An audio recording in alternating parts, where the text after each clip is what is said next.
বিয়ের অনুষ্ঠানে খাবারে যে খাসির মাংস না থাকায় বিয়ে না করে কনের বাড়ি থেকে চলে গিয়েছিলেন জাপান প্রবাসী বর, অবশেষে সেই জোনায়েদ বিয়ে করলেন। আর এবার তার বিয়েতে শুধু খাসির মাংসই নয়, বরের পাত্রে ছিল আস্ত খাসি।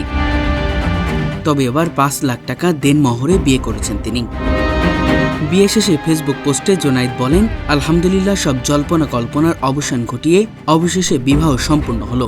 মহান আল্লাহর কাছে শুকরিয়া আদায় করছি, সবার কাছে দোয়া ও শান্তিময় সুখী দাম্পত্য জীবনের কামনা করছি। কয়েকদিন আগেই ব্রাহ্মণবাড়িয়া আখাউড়ায় খাসির মাংস না থাকায় বিয়ে না করে কনের বাড়ি থেকে চলে গিয়ে আলোচনায় আসেন জাপান প্রবাসী জোনায়েদ। গত ১৭ আগস্ট বিকালে আখাউড়া উপজেলার তোলাপাড়া গ্রামে বিয়ের আয়োজন করা হয়েছিল।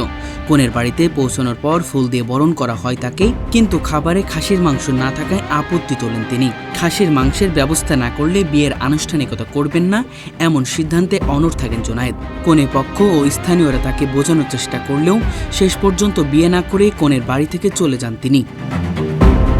ঘটনাটি ছড়িয়ে পড়লে সামাজিক যোগাযোগ মাধ্যম সহ এলাকায় ব্যাপক আলোচনা তৈরি হয়। তবে এবার সেই ঘটনার অবসান ঘটিয়ে নতুন বিয়ের পিঁড়িতে বসেছেন জোনায়েদ। নতুন কনে জান্নাত আক্তার আখাউড়া উপজেলার নূরপুর গ্রামের জাহের মিয়ার মেয়ে। তিনি স্থানীয় একটি মহিলা কলেজে এইচএসসি ২য় বর্ষের শিক্ষার্থী বলে জানা গেছে।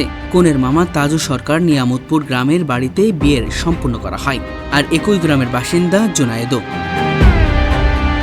এবারে বিয়েতে দেনমোহর নির্ধারণ করা হয়েছে ৫ লক্ষ টাকা। আর সবচেয়ে আলোচিত বিষয় যে খাসির মাংসকে কেন্দ্র করে আগের বিয়ে ভেস্তে গিয়েছিল, নতুন বিয়েতে সেই খাসি ছিল বরের পাত্রে। বিয়ে শেষে জোনায়েদ দেশবাসীর কাছে দোয়া প্রার্থনা করেন, পাশাপাশি মহান আল্লাহর কাছে শুকরিয়া আদায় করেন, সবার কাছে দোয়া চেয়েছেন। খাসির মাংসের অভাবে যে বিয়ে ভেস্তে গিয়েছিল, শেষ পর্যন্ত সেই খাসি যেন জোনায়েদের নতুন বিয়ের গল্পে সবচেয়ে বড় আলোচনার বিষয় হয়ে উঠল।